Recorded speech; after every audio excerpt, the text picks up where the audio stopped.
अस्सलाम वालेकुम everyone, I hope you all are doing well. अच्छा, आज हम स्टार्ट करेंगे advanced English which is of class 11 Sindh board and उसकी ये बुक है इंग्लिश एसेज ऑफ टुडे। आपसे बहुत सारे लोगों ने मुझसे रिक्वेस्ट की थी कि ये प्लीज़ अपलोड कर दीजिए। तो since I was an advance English student and मैंने काफ़ी नोट्स वगैरह बनाए हुए हैं एंड ऑल्सो और कोई भी ऐसा सोर्स नहीं है for advance English students, so I want to start this series where I explain you all the essays and I am gonna post about Abraham Lincoln also. साथ साथ मैं आप लोगों को पास्ट पेपर के क्वेश्चंस भी कराऊंगी क्योंकि वो मैंने खुद सॉल्व किए थे, तो we are gonna discuss them as well. ठीक है, और डिस्क्रिप्शन बॉक्स में I am gonna provide the PDFs of my own notes जो कि थोड़े से उनमें हैंड राइटिंग रफ है, लेकिन you can improvise and you can take inspiration from that and उस तरीके से आपको एक गाइडेंस मिल सकती है जो आप लिख लेंगे पेपर में। ठीक है, अच्छा, सो the first essay which we are gonna start is the golden drugget. ठीक है, सबसे पहले मैं आप लोगों को क्या करूँगी, एक छोटा सा ओवरव्यू दे दूँगी 5-7 मिनट का, जिसमें I am gonna explain you the whole essay and then उसके बाद हम क्या करेंगे, उसके बाद हम बुक लेंगे एंड देन हम बुक से रीड करेंगे उसी सेम ऐसे को, और फिर लास्ट में मैं आप लोगों को पास्ट पेपर के भी क्वेश्चंस आपके साथ शेयर करूँगी along with the answers, along with the pattern कि आप लोगों ने किस तरीके से लिखना है। तो मेक श्योर कि you watch this video till the end कि ताकि आपको हर चीज़ इस ऐसे के बारे में क्लियर हो जाए। ठीक है, अच्छा, अब ये गोल्डन ड्रगेट इसका मतलब क्या है? सबसे पहली चीज़ तो गोल्डन ड्रगेट इसके दो मतलब हैं। एक अगर आप देखें इसकी लिटरल मीनिंग, ठीक है, और एक आप देखें तो इसकी होती है metaphorical meaning. Literal meaning of golden drugget is that it is a piece of wood cloth, woollen cloth. Drugget क्या कहते हैं? Drugget means woollen cloth. अब वुलन क्लॉथ क्यों यहाँ पे यूज़ किया गया है? What does it symbolise? जब आपको सर्दी लगती है तो आप क्या पहनते हो? आप वुलन पहनते हो, right? Woollen helps you to keep warm, right? तो woollen provides you comfort in times when there is a lot of cold, when there is a lot of stress in terms of weather. तो symbolically golden ड्रगेट metaphorically या अगर आप symbolise करें तो golden ड्रगेट की क्या meaning है? It means warmth and a comfort zone. ठीक है, कंफर्ट जोन जो कि आपको कौन प्रोवाइड करता है? किसी भी तरीके से आपको कंफर्ट जोन मिले उसको राइटर ने क्या कहा है? He has called it as the golden drugget. ठीक है, this essay portrays the things that provide us warmth, comfort and a sense of security. कोई भी चीज़ आपको सिक्योरिटी फील कराए, जैसे अगर आपके पेरेंट्स हैं वो आपको प्रोटेक्ट करके घर में बैठे हैं, that is a sense of security, right? कोई किसी भी इंसान का आप सोचते हो और आपको फील होता है कि हाँ ये इंसान मुझे प्रोटेक्ट करेगा, ये इंसान मतलब ये मेरे पास सपोर्ट है, तो what is that? That can be called as a golden drugget, किसी भी चीज़ का सहारा होना। ठीक है, इमोशनली अगर हम देखते हैं, जैसे अगर एक एग्जाम्पल है, अगर हम एक डरावने ख्वाब से उठे हैं, if we wake up from a nightmare, then our mothers hug us, they comfort us, so that is the golden drugget for us, that is what we call as love. So now the most essential things in life जो कि writer इसमें metaphorically हमें बता रहा है, that is abstract and it is tangible, they cannot be grasped but they can only be experienced। अब ये जो warmth and comfort zone है हमारा, ये हम जो है इसको सिर्फ एक्सप्रेस कर सकते हैं। क्यों? क्योंकि दिस इज़ इमोशनल। ठीक है, कुछ चीज़ें होती हैं रैशनल, जैसे न्यूमेरिकल भी होती हैं चीज़ें। कोई भी चीज़ अगर आप नंबर्स में नाप तोल किसी भी चीज़ के कर सकते हो तो वो इन चीज़ों को कहते हैं, लेकिन हम सिर्फ इमोशंस को एक्सप्रेस कर सकते हैं, हम उसको नंबर्स की शक्ल में हम उसको इवेल्यूएट नहीं कर सकते इमोशंस को। तो जिधर भी आपको इमोशनली कोई इंसान अगर आपको सुकून देता है, किसी इंसान से आप बहुत ज़्यादा अटैच्ड हो, प्यार करते हो, so that is a golden drugget for you. ठीक है, now let's start reading the essay. I know मेरी बुक काफ़ी ज़्यादा एनोटेटेड है, so kindly ignore that and आप अपनी बुक पे भी ये एनोटेशंस डाल सकते हैं कि लाइक साइड में नोट्स इस तरीके से बना लीजिएगा कि एंड टाइम पे आपको ज़्यादा मुश्किल ना हो। ठीक है, now let's start reading sir Max Beerbohm the golden drugget. अब ये जो है ये आपने याद करना है for your MCQs because this is quite important. ठीक है, MCQs में आता है काफ़ी। From even and now which was written in 1918। ठीक है, So, the first line says that primitive and essential things have the great power to touch the heart of the beholder. Primitive मतलब बहुत simple, बहुत जो nature के साथ जुड़ी हुई होती हैं. They have the great power to touch the heart of the beholder. Beholder मतलब जो चीज़ उसको जो बंदा उसको देख रहा है, उस चीज़ को देख रहा है, experience कर रहा है. जैसे for example primitive चीज़ में कौन कौन सी चीज़ें आ जाती हैं? Nature आती है सबसे बड़ी बात. ठीक है, जब इंसान नेचर के साथ जुड़ा होता है तो उसका जो कनेक्शन होता है that is very strong, right. और उसमें बंदा जो है बहुत खुश होता है, बहुत ज़्यादा आपका दिल मुतमईन होता है जब आप प्रिमिटिव चीज़ों के साथ अटैच्ड होते हो. I mean such things such as a man ploughing a field, sowing or reaping, a girl filling a picture from the spring. अब मैन क्या कर रहा है? फील्ड को प्लाउ कर रहा है और अपनी फील्ड तैयार कर रहा है, सो कर रहा है, बीज सो कर रहा है. गर्ल क्या कर रही है? She is filling a picture from a spring, a young mother with her child, fisherman mending his nets, a light from the lonely hut on the dark night. All of these are what? These are primitive things. These are very simple things जो कि हम सिर्फ देख सकते हैं and हम उनके emotions को experience कर सकते हैं. ठीक है, तो the writer is trying to convey that golden nugget means simple emotions, primitive emotions. उसमें इंसान मुतमईन रहता है, उसमें a person feels contented, a person feels that life is complete, and a simple life is better than a life which is very extravagant and very जिसमें बहुत सारी modern चीज़ें हों. ठीक है, तो the writer is basically simplifying the joy of little things, the joy of little things and moments. ठीक है, ये इसकी फर्स्ट पैराग्राफ की हमारी मेन थीम है. Second paragraph, things such as these are the best themes for poets and painters and they appeal to art that there may be a painter or poet in any of us. ठीक है, अब ये जो painters and poets होते हैं, आपने देखा होगा कि पेंटर्स के अंदर नेचर के बारे में बहुत ज़्यादा पेंटिंग्स होती है.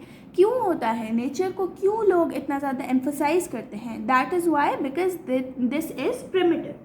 ठीक है, paintings on nature, they are interesting and they are liked because they are primitive, and nature is essential. nature हम सबका हिस्सा है because we all are a part of nature, right? तभी the writer is trying to implement कि we all are a part of a nature and simple things in nature makes us happy. ठीक है.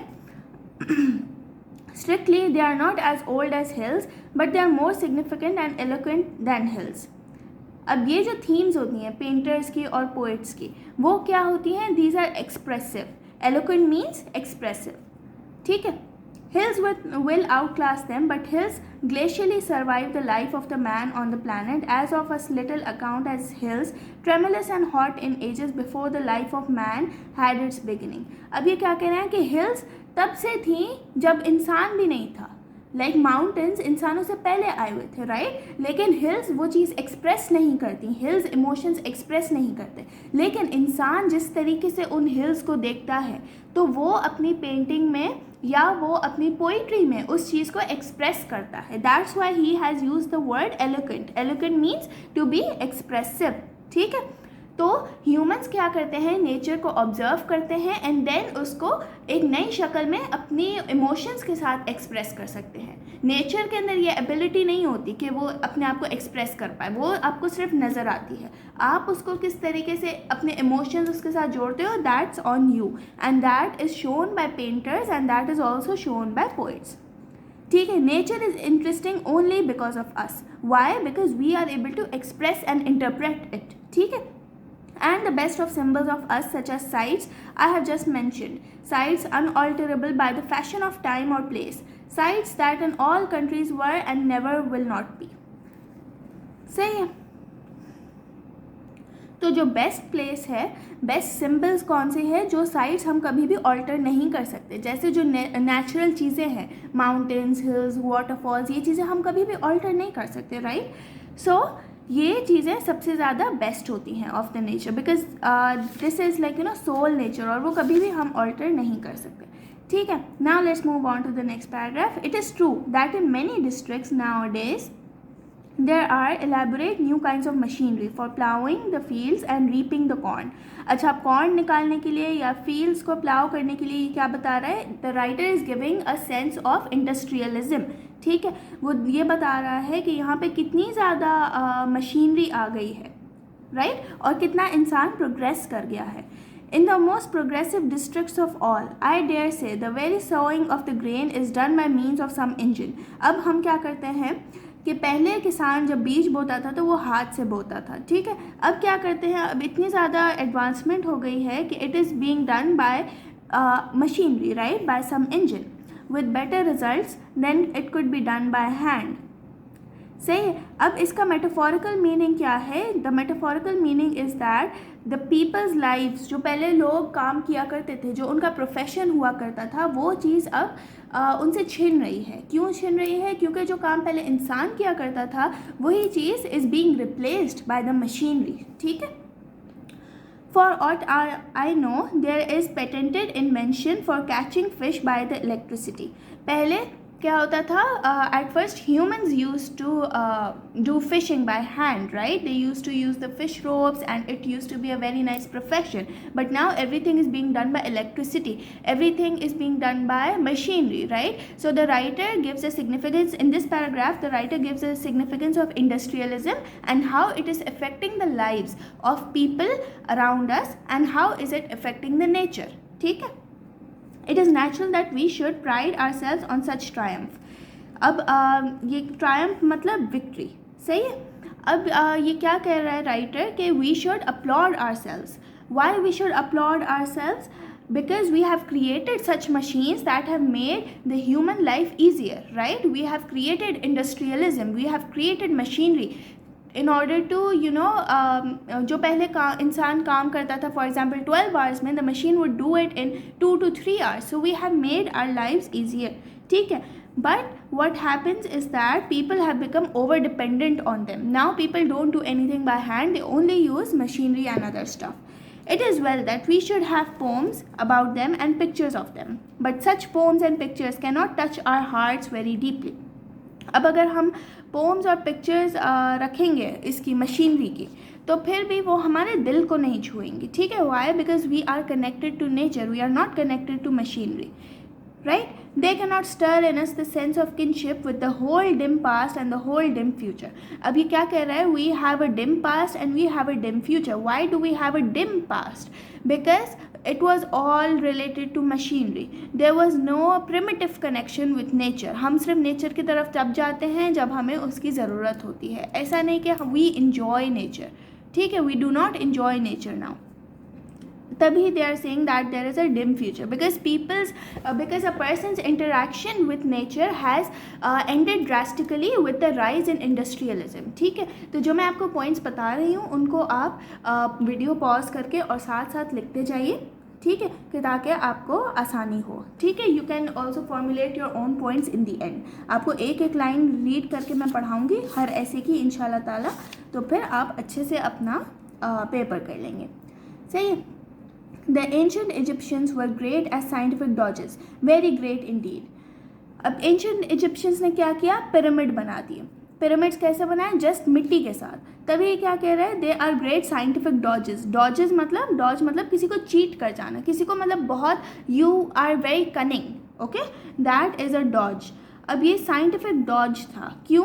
क्योंकि the Egyptians just use sand and they created such big and such amazing pyramids that no human is being able to see कि किस तरीके से ऐसा हुआ है. मॉडर्न ह्यूमंस के अंदर वो कैपेबिलिटीज़ ही नहीं रही. Why? Because the ancient humans, they used to observe nature, they used to interact with nature. तो उनको आइडिया था कि किस तरीके से they should do their work, right? But now humans are so much dependent on machinery कि humans को ये चीज़ है ही नहीं दिमाग में कि they can create such wonders of the world which the ancients used to create. Very great indeed, nearly as great as we, the archaeologists tell us. Sand buried the memory of those dodges for a rather long time. अच्छा, पहले क्या था कि ये pyramids बरी हो गए थे. कैसे बरी हो गए थे? सैंड का स्टॉर्म आया था एक एंशिएंट एरा में, एंड देन ये वाले पिरामिड्स बरी हो गए थे बहुत अरसे तक. फिर जो मॉडर्न ह्यूमंस थे उन्होंने इनको काफ़ी अरसे के बाद डिस्कवर किया था. How are we to know the glories of our present civilization will never be lost. अब ये क्या कह रहा है कि जैसे एंशिएंट इजिप्शियंस ने जो पिरामिड्स बनाए थे, right, The pyramids which were created by ancient Egyptians, they were lost by the sandstorms, right? And the humans came to know about them quite late. So how do we believe that the modern wonders of the world which are being created now, will they not be lost? And what guarantee do we have that they will not be lost? Okay, so the world's coal mines and oil fields are exhaustible. Exhaustible मतलब कि they will run out eventually. Why will they run out? Because इसमें से हम crude oil, natural gas, ये सारी चीज़ें निकालते हैं, so eventually they will be exhausted. And it is not, I am told, by any means certain that scientists will discover any good substitutes for the materials which are necessary to mankind's present pitch of glory. अब ये क्या कह रहा है कि the scientists are not sure कि whether they will be able to discover certain materials जो कि एज अ सब्सटीट्यूट एक्ट करेंगे फॉर कोल एंड ऑयल. ठीक है, साइंटिस्ट ऐसे मटेरियल्स डिस्कवर नहीं कर पाए. मैनकाइंड में I infer have to sink back to slow and simple ways. अब ये क्या कह रहा है, since this essay was written in 1918, तो ये कह रहा है कि he does not believe in modern scientists that they will be able to make such a thing, such a resource if crude oil and natural gas runs out. So what will happen? Nothing could happen further, right? सही. अब ये क्या कह रहा है कि जब ये रिसोर्सेज एग्जॉस्ट हो जाएंगे तो फिर मैनकाइंड कहाँ पे चला जाएगा? The mankind will return back to slow and simple ways. कौन से वेज? जिनमें मशीन्स नहीं होंगी. Once more separated from the continent, nation from nation and village from village. जैसे सब कुछ इंडस्ट्रियलाइज था तो वो सारी चीज़ें ख़त्म हो जाएंगी and the human beings will be returned back. They will be returned back to the same continent, nation to nation and village from village. ये सारी separation हो जाएगी. And even supposing that the present rate of traction and communication and all rest of it can forever be maintained, is our modern way of life so great a success that mankind will surely never willing it to lapse. अब ये क्या कह रहा है कि हमारा modern जो way of life है वो इतना ज़्यादा अच्छा है कि मैनकाइंड ये चाहेगी कि वो चीज़ कभी ख़त्म भी हो. Doubtless that present rate can not only be maintain but also accelerated immensely even in the near future. अब ये वाला जो रेट है we can accelerate it. How can we accelerate it? By the use of renewable resources. ठीक है, जैसे wind है, solar power etcetera. Doubtless that present rate can not, ये पढ़ लिया. Will these greater glories be voted even by bigger fools and improvement. तो ये कह रहा है कि this is a basically a politically inclined thing, जहाँ पे ये जो बिगेस्ट फूल्स है उसको वो क्या रेफर कर रहा है? As the leaders, as the politicians. ठीक है, तो वो पूछ रहा है लोगों से कि अगर आप इनको वोट करोगे, if these greater glories are voted, so will they bring an improvement? Will they bring a drastic change in the modern world, or what will they do? Will we be separated village to village and city to city and there will be no industrialization, or will there be a change and there will be a substitute for these kind of coal, oil, natural gas and stuff once they are exhausted? So he's asking all this stuff from people. Okay, we smile already at the people of the early 19th century who thought that vistas opened by applied science were heavenly. Vista, what is a vista? Vista is a generated thought. ठीक है, अब ये कहते हैं कि ये इन पे हंसते हैं, इन पे फ़ख्र से हंसते हैं कि ये जो विस्टास खोले गए हैं they are very heavenly. Right? We have traveled far along those vistas. Light is not abundant in them, is it? So the light is just existing. He is telling that the modern world is just like a vista. What is a vista? Vista is basically a stimulation. It is a generated thought, which is, it makes you focused on one thing so that you cannot focus on nature, and so that you get cut off from the nature. And when you get cut off from the nature, it's very primitive feeling to be in contact with the nature. So you need nature at all times because you're a part of the nature. So what really happens is that these people are living in a vista, and he predicts that the people of the future, they will also live in a vista, and light will not be abundant in them. Why? Because they will be focused on one simple thing. Just like today, in today's times, we all are focused on social media so much that we do not interact with nature that much, right? We do not go to parks, we do not go to hills, etc. frequently, very regularly, the way people in the past used to do, right? So we have lost our contact with the nature. We are proud of having gone a long way, but peradventure those who come after us will turn back sooner or later of their own accord. अब जो हमारे बाद में आएंगे और जो हमसे पहले आए वो सब वापस मुड़ेंगे towards the nature. Why? Because we came from nature and we will go back to the nature. ठीक है? This is a humbling thought. अच्छा, accord की क्या meaning है? It means choice. ठीक है? If the wonders of a civilization are doomed, we should prefer them to cease through the lack of minerals and mineral products to keep them going. अब ये क्या कह रहा है कि हमसे जो पहले civilizations आई थी, whatever their scientific advancements were, such as the Egyptians, they made pyramids, right? But their pyramids were doomed. Why? Because there were sandstorms, which is why their pyramids could not be seen by the civilizations, right? So ये हमसे कह रहा है, सवाल कर रहा है कि जो आप अभी मिनरल्स और मिनरलाइजेशन कर रहे हो और जो आप इंडस्ट्रियलाइजेशन कर रहे हो, आपको क्या पता कि ये चीज़ आपको कोई और आगे देखेगा भी या नहीं देखेगा. ठीक है. Now let's move on to the next page. Also please excuse my book because it's in a really bad state. And let's start with the next page. Possibly they are not doomed at all, but this chance counts for little, as against the certainty that whatever happens, the primitive and essential things will never anywhere wholly cease while mankind lasts. अब ये क्या कह रहा है कि ये जो primitive and essential things हैं, जैसे जो नेचर है, वो कभी भी ख़त्म नहीं होगी. जब तक मैनकाइंड चल रही है तब तक वो चीज़ें ख़त्म नहीं होंगी. ठीक है. And thus it is that the brown ode, ये क्या है? अब ये रिलीजियस स्क्रिप्ट्स के नाम हैं. ठीक है. The religious manuscript which indicates the amendments which are given to Jesus in a poetical form. अब ये क्या कह रही है? ये जीसस को मैनिपुलेट करने वाली थिंग्स हैं, राइट? वैसी डॉक्यूमेंट्स हैं. ठीक है. तो the brown ode, the steam plough, ये इतना इंपॉर्टेंट नहीं है. John sonnet, sequence of the automatic reaping machine and Robinson's epic of mystical dynamo. ठीक है. डायनामो क्या है? It converts potential energy into electrical energy. So all of these books are basically on the process of industrialization, right? अब ये industrialization के जो है, they leave unstirred the deeper emotions, deeper depth of emotions in us. ठीक है. The subjects chosen by these three poets do not much impress us when we regard the subspecies Atrinialis. Subspecies Atrinialis क्या है? It means eternity.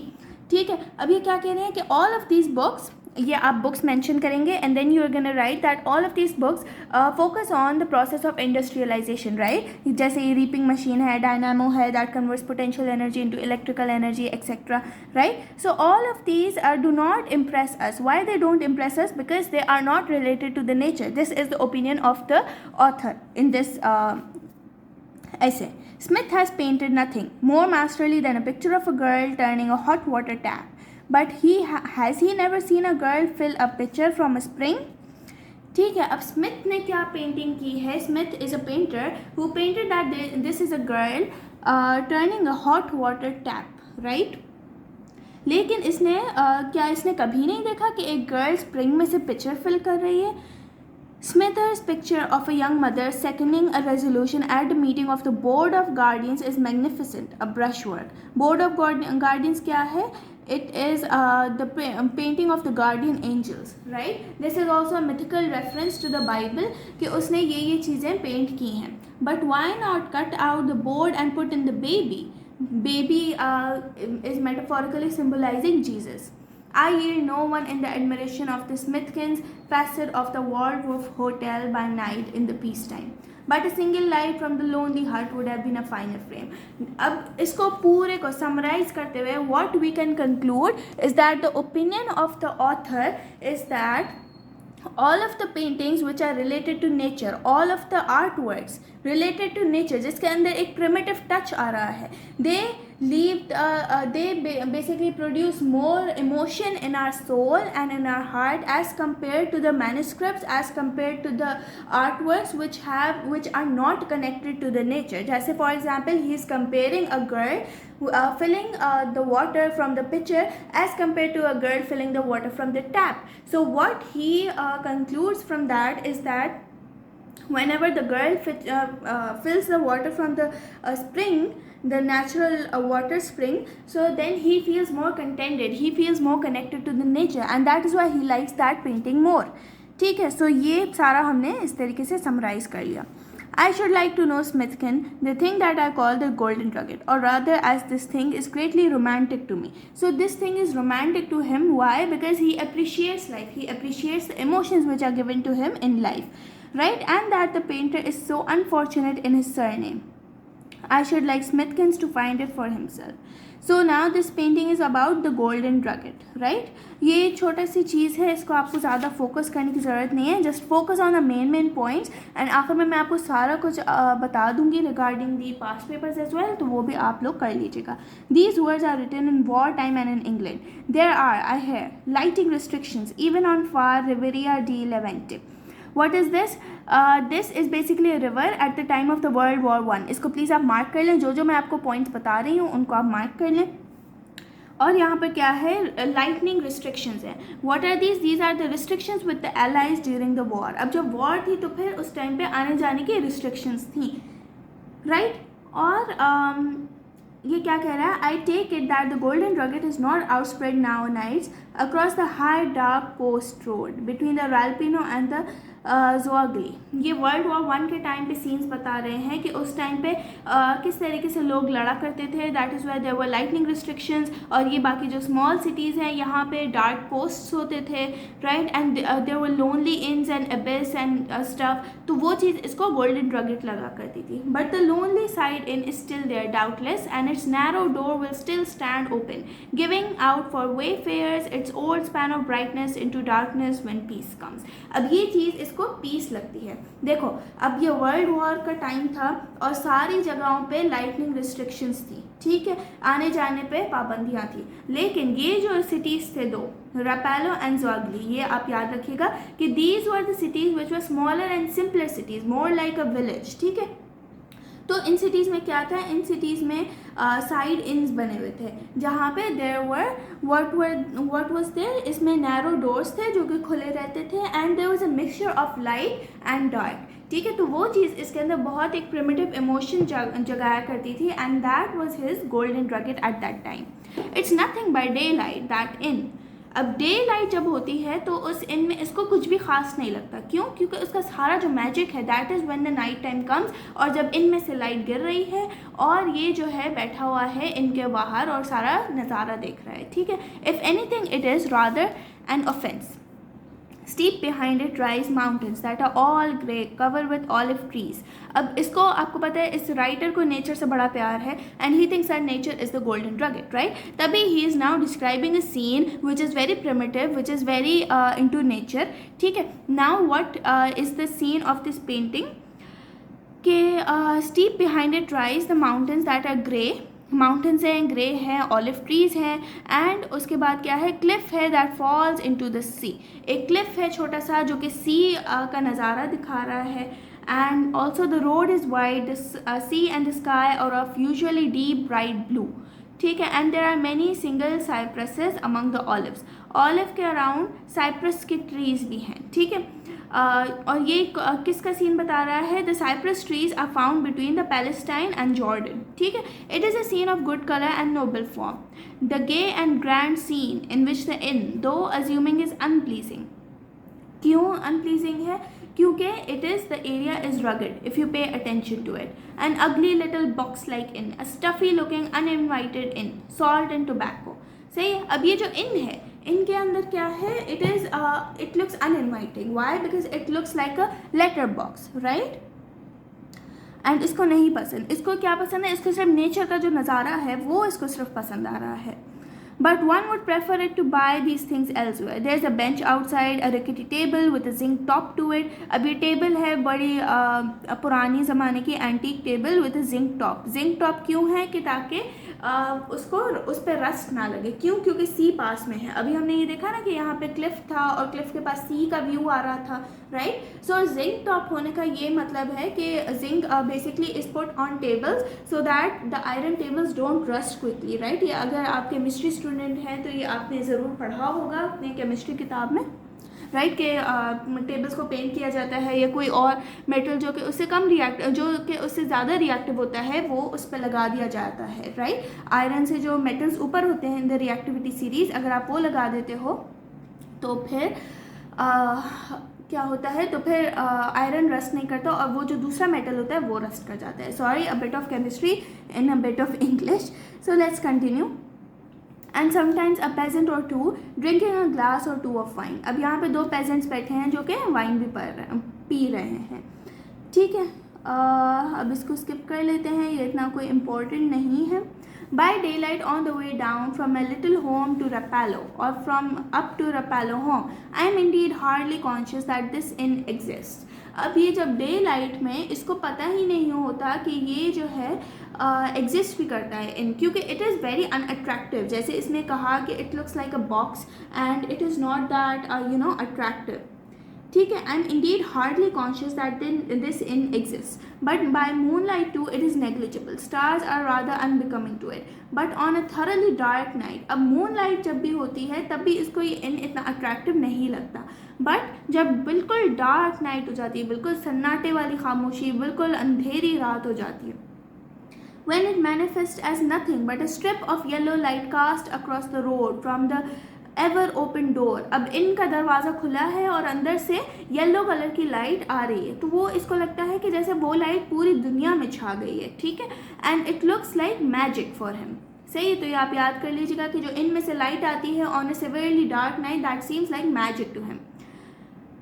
Is I mean was, it was magic for him, but then I mean also will be. तो ये क्या कह रहा है कि it was magic for him, it is magic for him and it will always be magic for him. Why? Because it is primitive, it is the thing which he likes. And so I cleave to present tense, the nostalgic presence, as the grammarians may call it. Nostalgic present मतलब कि इसको वो चीज़ वो देख रहा है लेकिन इसको किसी की याद आ रही है. He feels primitive. He feels that he has experienced such emotions. He feels that he is in a very deep connection and in a very deep sense with all those emotions, right? Likewise, when I say thoroughly dark nights are rare here, I mean they are rare in the Gulf of Genoa. अभी जेनिया कहाँ पे है? This is in France. This is where France and Italy meets. ठीक है. Clouds do not seem to like our landscape, but it has often struck me that Italian nights, whenever clouds do congregate, are somehow much darker than the English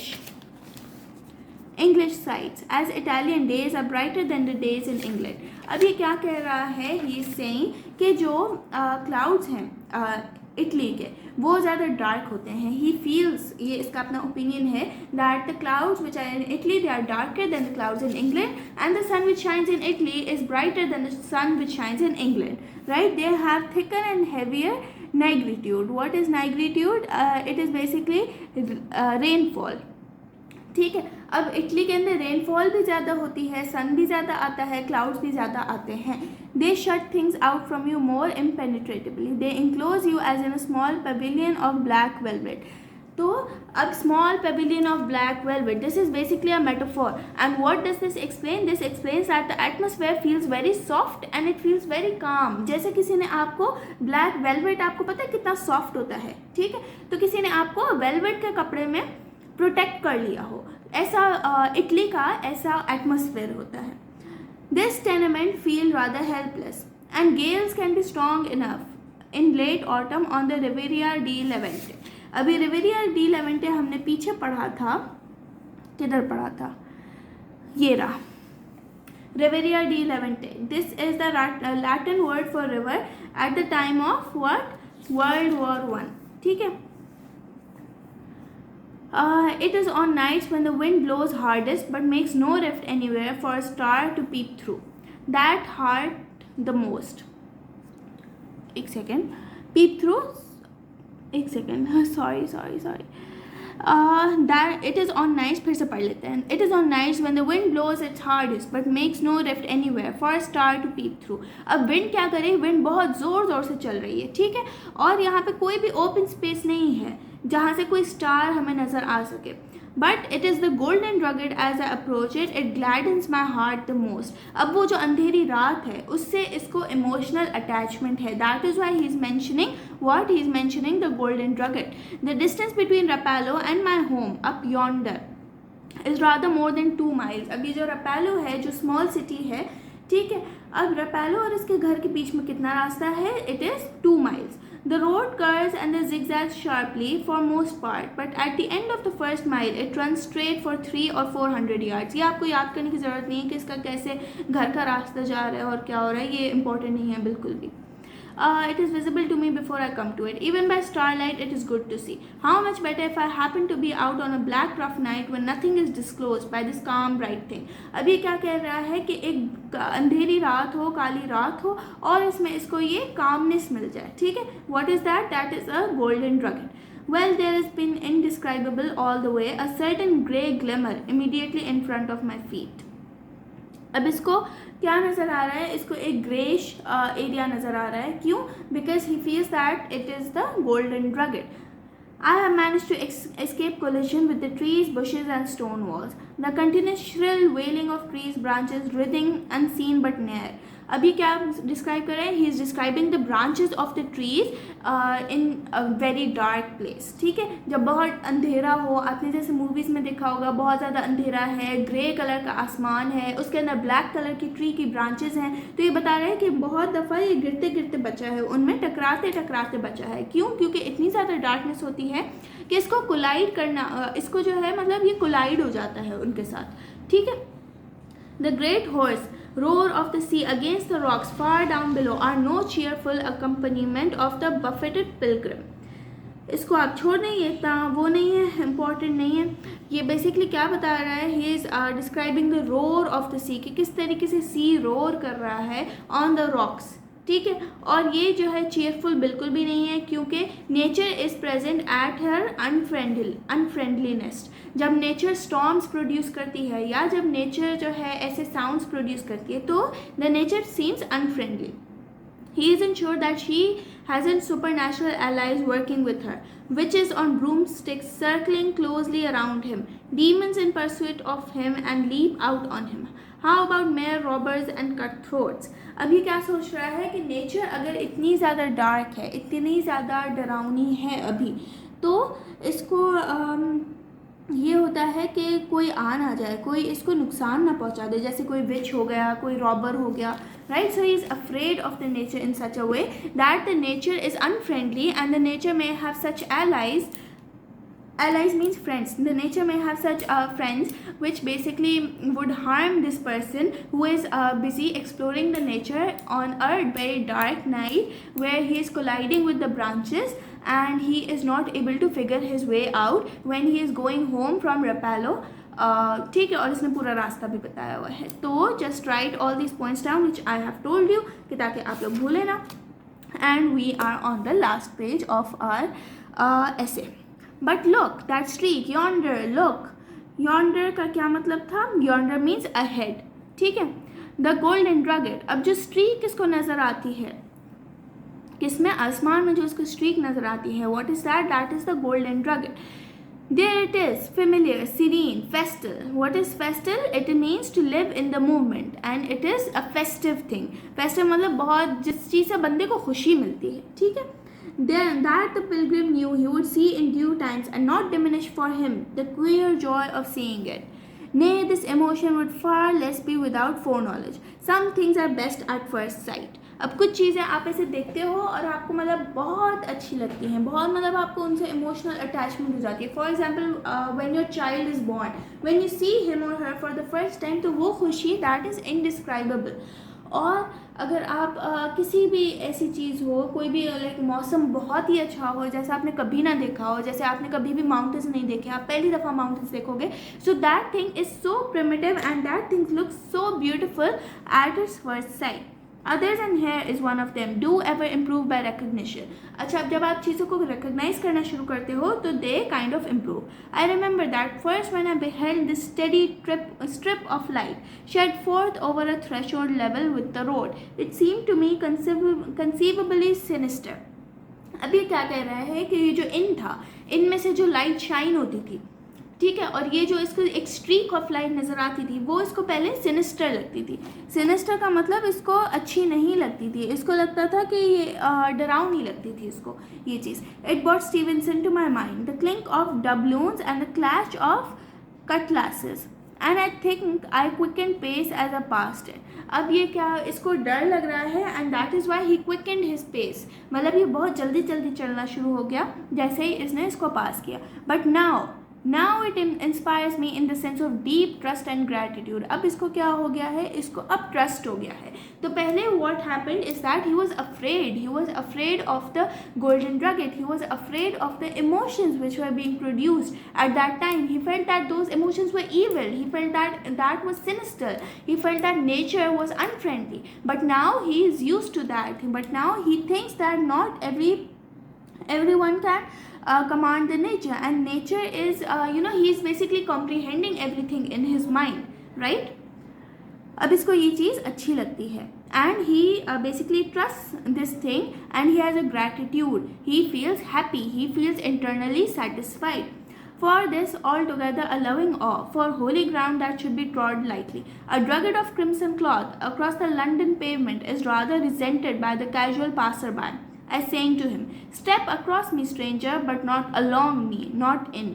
ठीक है, अभी क्या है, he is describing, he is basically personifying a crimson cloth. Crimson cloth क्या होता है, जैसे आपने देखा होगा ना, रेड कारपेट बिछाया जाता है किसी भी सेलिब्रिटी या उसके चलने के लिए, तो he is personifying that carpet के कारपेट क्या कह रहा है इसको कि स्ट्रेंजर आप जो है मेरे ऊपर चल सकते हो, मेरे अंदर नहीं जा सकते और मेरे साथ भी नहीं चल सकते, आप मेरे ऊपर चल के और फिर आपका रास्ता अलग मेरा रास्ता अलग। That is the symbol, that is the thing which he is trying to tell. अब ये क्या कह रहा है, and for answer he spurns it with his heel, stranger come in is a clear message for the golden drugget. अब stranger come इन ये किस चीज़ के लिए बोल रहा है, basically he is personifying the in, कि जो इन है, इन इज पहले इसको बहुत अनइनवाइटिंग लगता था, इसको ये लगता था कि inn is not bright in day light, और डार्क लाइट में भी इसको नहीं अच्छा लगता, मून लाइट में इसको बिल्कुल जो डार्क लाइट होती है उसके अंदर ये इन अच्छा लगता है।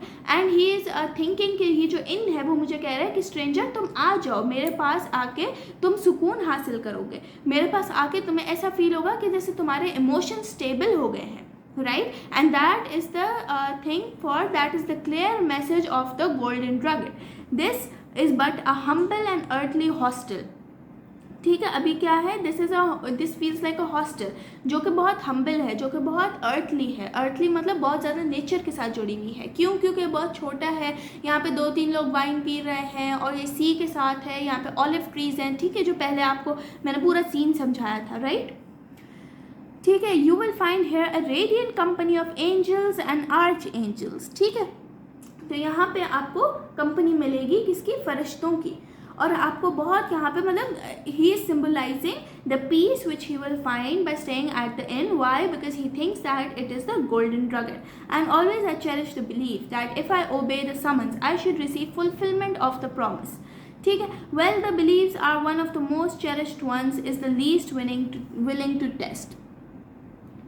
ठीक है, अब ये क्या कह रहा है कि जिसको आप सबसे ज़्यादा चेरिश करते हो उसको आप सबसे कम टेस्ट पे डालते हो, ठीक है, उसको आप सबसे ज़्यादा प्रोटेक्ट करते हो, जिस भी बिलीफ को आप सबसे ज़्यादा लाइक करते हो उसको आप सबसे ज़्यादा प्रोटेक्ट करते हो। I do not go in at that open door but lingering but reluctant is my tread as I pass by it and I pause to bath in the light that is a span of a human life granted between one great darkness and another. अभी क्या कर रहा है, जो यहाँ पे इन है वो इससे पास करता है, ठीक है, ये इन है, अब आपको ड्राइंग करके दिखा दूँ मैं, ये इन है, यहाँ से लाइट निकल रही है इनकी, ये जो है ये है हमारा ऑथर साहब, ठीक है। अभी ऑथर साहब क्या कर रहे हैं, ये जाके इस लाइट में खड़े हो रहे हैं, ठीक है, he is enjoying the light. He paused to bathe in the light, as it is a span of human life granted between one great darkness and the another. Say, अब he is just like he just wants to be an authentic version of himself and he is standing in the light, कि जैसे nature ने हमें light दिखाई है in the presence of the in, वैसे ही nature हमें darkness भी दिखाती है। अब ये देखो यहाँ पर इसके आसपास यहाँ पर भी डार्क है और यहाँ पर भी डार्क है। So he is symbolising the light and the dark moments which is given by nature to us. ठीक है, ज़िंदगी हमेशा सेम नहीं रहती, आपके पास लाइट मोमेंट्स भी आते हैं, खुशी वाले मोमेंट्स भी आते हैं, and you also have dark moments, right. So he is relating this so much with our emotional core, कि जिस तरीके से ये इनकी लाइट में खड़ा होता है और फिर ये जब उससे बाहर निकलता है, so he is in a state of darkness. The same thing is with life and the same thing is with our emotions, right? They are never stable, right? They are never in a same pace. कभी आपकी ज़िंदगी में ups होंगे तो कभी आपकी ज़िंदगी में downs होंगे, right? So this is our essay The Golden Drugget. In the next video we're gonna discuss all the past paper questions. मैंने sort out करके रखे हुए हैं past paper के authentic questions, right? क्योंकि एडवांस इंग्लिश के past papers available नहीं है मार्केट में, so I am gonna share all the topical past paper questions with you.